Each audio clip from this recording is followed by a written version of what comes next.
Hello class 10th।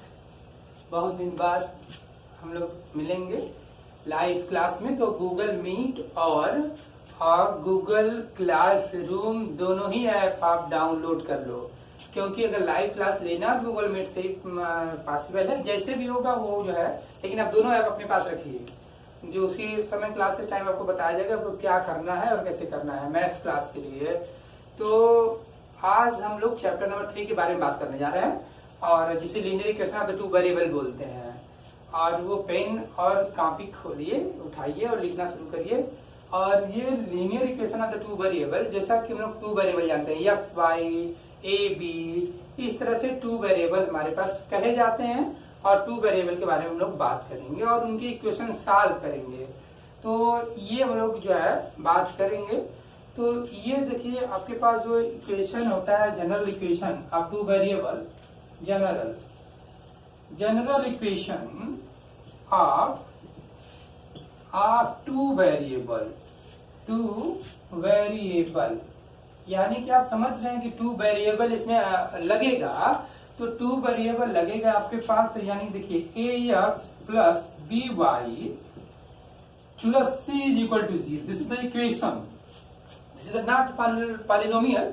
तो ये आपके पास क्या हो गया, A X plus B Y plus C is equal to 0। तो ये फर्स्ट इक्वेशन आपके पास होगा। इस तरह इक्वेशन होंगे आपके पास।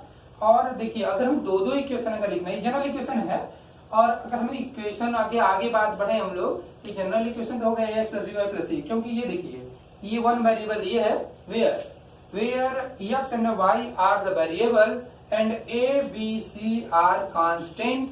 ये कांस्टेंट है, यानी कि नंबर वाले 2 4 5 6 100 200, ये सब बातें आपके पास जो है। तो यू की आप जो है ऐसे समझ पा रहे हैं। और ये देखिए, अब ज्यादा खींचना नहीं चाहते कि वन वेरिएबल अपने मिटाएं फिर लिखें, इसलिए हम सीधा लिख देते हैं। अब हम दो इक्वेशन लेंगे, a1 b1 c1, a1 b1 c1, a1 x plus b1 y plus c1 equal to 0, है ना। और सेकेंड इक्वेशन हम लोग लेंगे a2 x plus b2 y plus c2 is equal to 0। This is the second equation. ये आपके पास क्या है, सेकेंड इक्वेशन है। तो अब ये देखिए, कंडीशन हम लोग जानेंगे यूनिक सोल्यूशन। टू इक्वेशन है ओनली वन सोल्यूशन। अगर केवल एक सोल्यूशन रखेगा तो आप पास बोलेंगे a1 upon a2 not is equal to b1 upon b2। First exercise आपकी ग्राफ है, इसलिए ग्राफ के बारे में अभी हम बात नहीं कर रहे हैं। जहां से आपको क्वेश्चन पूछा जा रहा है वहां की बस बात कर रहे हैं, जहां से पूछा जा सकता है। ये 1 मार्क्स में हर साल आ रहा है। तो ये coefficient of a1 upon a2 not is equal to b1 upon b2। अगर ये नॉट इज इक्वल टू बना के कट कर दो, not is equal to b1 upon b2, अगर ऐसा आता है तो गिवन इक्वेशन, ये जो दोनों इक्वेशन गिवन है आपके पास, हैव यूनिक सोल्यूशन। यानी इनको यूनिक सोल्यूशन के साथ साथ हम लोग इंटरसेक्टिंग लाइन भी बोलते हैं। अगर ये कंडीशन फॉलो कर गई तो ये यूनिक सोल्यूशन होगा। यूनिक सोल्यूशन, ये यूनिक सोल्यूशन होगा। यूनिक सोल्यूशन वाले इक्वेशन होंगे, यानी एक ही सोल्यूशन देगा, यानी x की वैल्यू y की वैल्यू सिंगल होगी, ये ज्यादा नहीं हो सकती। दूसरी तरह से इसको ये तो कहते हैं हम लोग, साथ में ये भी बोलते हैं कि these are the intersecting line. ये लीनियर इक्वेशन है सिंगल पावर वाले, तो लाइन ड्रा की जा सकती है ग्राफ में। तो ये ओनली वन, एक प्लेस पर केवल कटते हैं, इसलिए यूनिक सोल्यूशन होगा इनका। और इनको इंटरसेक्टिंग लाइन बोलते हैं, क्योंकि ये intersecting line, LINES, intersecting lines. जैसे आप ये देख सकते हैं यू ये कट गया, यहाँ एक पॉइंट पे कट गया, ये दोनों है ना। तो ये जाते इंटरसेक्टिंग लाइन, उनको क्या बोलते हैं हम लोग, इंटरसेक्टिंग लाइन बोलते हैं। Unique solution and intersecting line, समझ में आ रहा है आप लोगों को। तो और कोशिश करो कि सब लोग लाइव क्लास में आओ। तो ये आपके पास इंटरसेक्टिंग लाइन में a1 अपान a2 और equal to b1 upon b2। तो ये आपके पास जो है यूनिक सोल्यूशन रखेगा। और आप ही सोचोगे कि कैसे यूनिक सोल्यूशन का एग्जाम्पल तो बताइए। तो अब हम लोग एग्जाम्पल के बारे में बात करेंगे। तो एग्जाम्पल जो आपके पास हो गया, वो आपके पास है u की 5x plus 3y plus 7 is equal to 0, example है इसका। और इसके बाद कुछ भी 2x प्लस 6y माइनस या प्लस कुछ भी लिख लीजिए 0। कोई जरूरत नहीं कि यहाँ प्लस, जनरल इक्वेशन में प्लस लिखा है तो हर जगह प्लस भी मिलेगा आपको, ऐसा कुछ भी नहीं है। अब देखो इस वैल्यू पर a1/a2 फाइंड कर लो, a1/a2 यानी x के कोफिशिएंट। ध्यान से देखो 5/2, ये 5/2 x के साथ वाले दोनों। अब इसके बाद इक्वल टू बना लो, ये देखो 3 क्या है 6 है। तो क्या ये दोनों इक्वल हैं? कैंसिल करने के बाद भी देख लिया जाता है, देखो कैंसिल करके 3 1 3 3 2 6, यानी ये 5/2 है, ये 1/2 है। Both are not equal to each other, ये दोनों एक दूसरे के इक्वल नहीं है, यानी कि here a1/a2 not is equal to b1/b2। Therefore यहाँ हम लोग बोलेंगे a1/a2 not is equal to b1/ क्या कर देंगे b2। तो अगर ये कंडीशन यहाँ सेटिस्फाई कर रहा है तो इसका मतलब कि गिवन इक्वेशन एन इक्वेशन मरिए ये दोनों equation given equation have unique solution intersecting line, ये जो आप कह सकते हैं। इसको कंसिस्टेंट भी बोलते हैं, है ना, कि अगर एक भी सोल्यूशन कोई इक्वेशन रखते हैं, दो इक्वेशन, तो कंसिस्टेंट भी बोला जाता है, यानी इसको कंसिस्टेंट भी बोल सकते हैं। इस लगा के कंसिस्टेंट एक सोल्यूशन, है ना, मतलब वन और मोर देन वन सोल्यूशन। याद रहे ये कॉन्सिस्टेंट को कोइंसिडेंट में समझा, कोइंसिडेंट में मेनी सोल्यूशन होता है, ये कॉन्सिस्टेंट लिखा है। कोइंसिडेंट इज आल्सो कंसिस्टेंट, क्योंकि कोइंसिडेंट में ढेर सारा सोल्यूशन होता है, मेनी सोल्यूशन होता है, तो उसको भी कंसिस्टेंट बोलते हैं। कंसिस्टेंट की डिफिनेशन होती है कम से कम एक सोल्यूशन तो हो, ज्यादा भी हो सकता है ना। इस तरह से जो है ये हम लोग जो है बात कर लेंगे।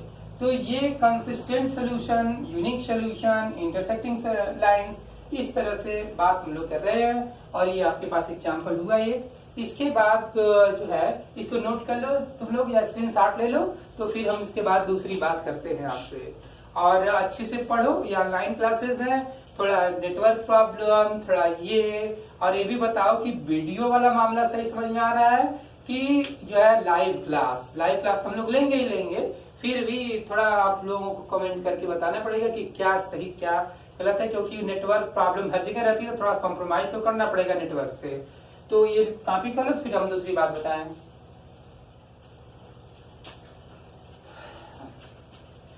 देखिए अब रब कर देते हैं इसको, देखिए ध्यान से।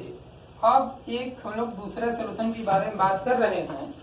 सेकेंड सोल्यूशन आपके पास हो क्या रहा है कि ये अभी हम लोग पढ़े हैं यूनिक सोल्यूशन, इंटरसेक्टिंग लाइन से बोलते हैं, या आप कह सकते थे कंसिस्टेंट, है ना। तो ये आपके पास था। अब हम लोग ये बात कर रहे हैं सेकेंड चीज की, हम लोग बात करेंगे कि अब मेनी सोल्यूशन हो, या मेनी सोल्यूशन ही कह लीजिए या मेनी सोल्यूशन करिए।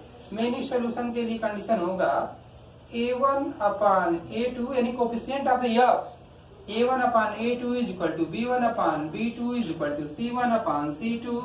अगर a1/a2 b1/b2 is equal to c1/c2 है तो ये आपके पास क्या है, मेनी सोल्यूशन है। a1/a2 equal to b1/b2 is equal to c1/c2, तो क्या है आपके पास है मेनी सोल्यूशन। अगर ऐसा कंडीशन कोई सेट हो जाता है तो फॉर एग्जाम्पल आप देखिए आएगा भी ये 2x plus 5y plus 18 is equal to 0, and example है आपके पास। और ये आपके पास 4x plus 10y plus 36 is equal to क्या होगा 0। ये ध्यान से देखो, ये a1/a2 2/4, a1/a2 मतलब 2/4, है ना। ये देखिए कोफिशिएंट ऑफ द x, तो कंडीशन अगर लगाएंगे हम लोग तो 2/4 लिखेंगे, x मत लिख देना, x मत लिखना। 2/4 is equal to 5/10 is equal to 18/36, ये लिखेंगे। समझ में आ रही है बात प्रियांशु? देखिए 2/4 5/10 और 18 क्या है 36 लिखा है, और 1/2 इंटू 5 ये अप टू 18 1 18 ये 2 जा 2, यानी सबके सब 1/2 है। देखिए कैंसिल होने के बाद 1/2 1/2 1/2, यानी कि सभी इक्वल आ रहे हैं। तो हम लोग क्या करेंगे, इसको बोलेंगे कि both equation have many solution. कितने सोल्यूशन रखते हैं? मेनी यानी इनफाइनाइट भी बोलते हैं, मेनी सोल्यूशन। और ये आपके पास कोइंसिडेंट लाइन होगी, एक ही लाइन पर दूसरी लाइन चिपकी होगी। तो चिपकी कैसी हुई? चढ़ी होगी। ये यहाँ भी मतलब हर जगह चिपकी, जब दो लाइन दूसरी में चिपक जाए, ये चिपक जाए, देखो चिपका है ना दोनों, तो यानी दोनों एक दूसरे पर चढ़े हुए हैं, तो ये जो है क्या हो जाएगा?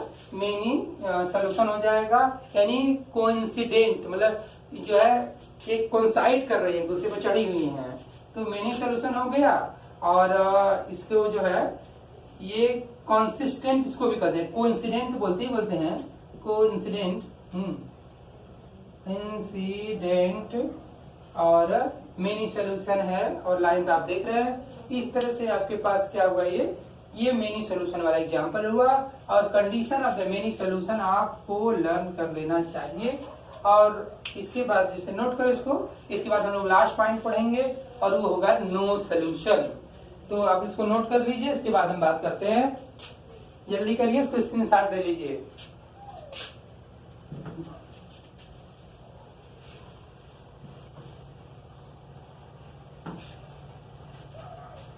देखिए अब हम लोग जो है नई बात करेंगे और नो सोल्यूशन की। तो नो सोल्यूशन की जब हम लोग बात करेंगे तो उसमें a1 upon a2 is equal to b1 upon b2 not is equal to c1 upon c2। Third वाला इक्वल टू में नहीं होगा। अगर तुम लोग को ऐसे दिक्कत हो रही है तो देखो हम तुम लोग को एक और फाइन करके दिखा देते हैं। जैसे एक ही बार में अप डाउन लिख रहे हैं, तो ये कंडीशन आपके पास है ना। तो जैसा समझ रहे हो वैसे भी समझो, बहुत बड़ी बात तो नहीं है।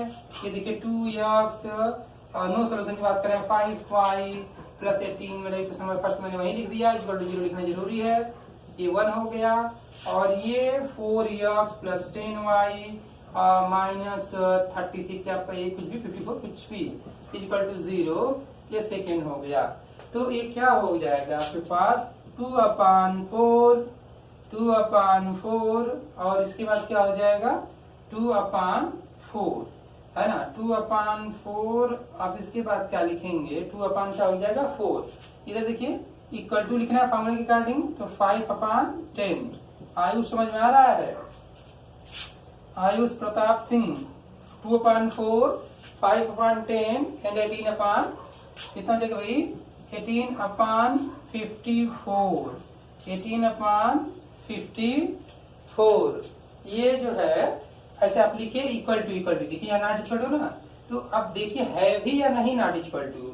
1 जा 2 जा 1/2 1 जा 2 जा 1/2 कटा था 5 2 जा, और ये तो 1 जा और ये क्या कटेगा 3 जा। कोई जरूरी नहीं कि लास्ट वाला कैंसिल हो ही, तो 1/3 आ गया। पर देखिए 1/2 इक्वल टू 1/2 इक्वल टू 1/3 तो होगा नहीं, क्योंकि अलग वैल्यू है। यहाँ नॉट इक्वल टू लग गया, यानी इस इक्वेशन के लिए कंडीशन सेटिस्फाई कर रही है। इसलिए जो है ये given equation number 1 and 2 have no solution. ये क्या है आपके पास? नो सोल्यूशन है, नो सोल्यूशन यानी एक नो सोल्यूशन। दूसरी बात की non intersecting line, non intersecting ठीक है। और थर्ड वाली इनकंसिस्टेंट, जैसे वहां हम लोग फर्स्ट सोल्यूशन बताए थे कंसिस्टेंट, तो ये इनकंसिस्टेंट हो जाएगा। इनकंसिस्टेंस है ना, इनकंसिस्टेंट स्पेलिंग में अपना मिला देना तुम लोग। इनकंसिस्टेंट। तो आज के लिए बस इतना ही रहने देते हैं। ये सेकेंड एक्सरसाइज मिलेगा 3.2 linear equation of two variable. तो फर्स्ट एक्सरसाइज में सिंपल है ग्राफ ड्रा करना। ग्राफ ड्रा करना हम कभी बता देंगे जब प्रॉपरली क्लास चलने लगेगी। हालांकि उतना ज्यादा एग्जाम में आता नहीं है, जो आपके बोर्ड एग्जाम में आता है ये एक नंबर जरूर पूछ लिया जाता है कि गिवन इक्वेशन होंगे, पूछेगा कि यूनिक सोल्यूशन है, मेनी सोल्यूशन है, इनफाइनाइट सोल्यूशन है, और या नो सोल्यूशन है, या कंसिस्टेंट और इनकंसिस्टेंट की बात करेगा। कंसिस्टेंट मतलब कि कोई भी एक सोल्यूशन हो जाए, चाहे वो मेनी हो चाहे 1 हो। इनकंसिस्टेंट का मतलब नो सोल्यूशन होना चाहिए। आज के लिए बस इतना ही, और फिर इसके बाद पढ़ते रहो, और कोई प्रॉब्लम आती है तो शेयर करते रहो। Thank you.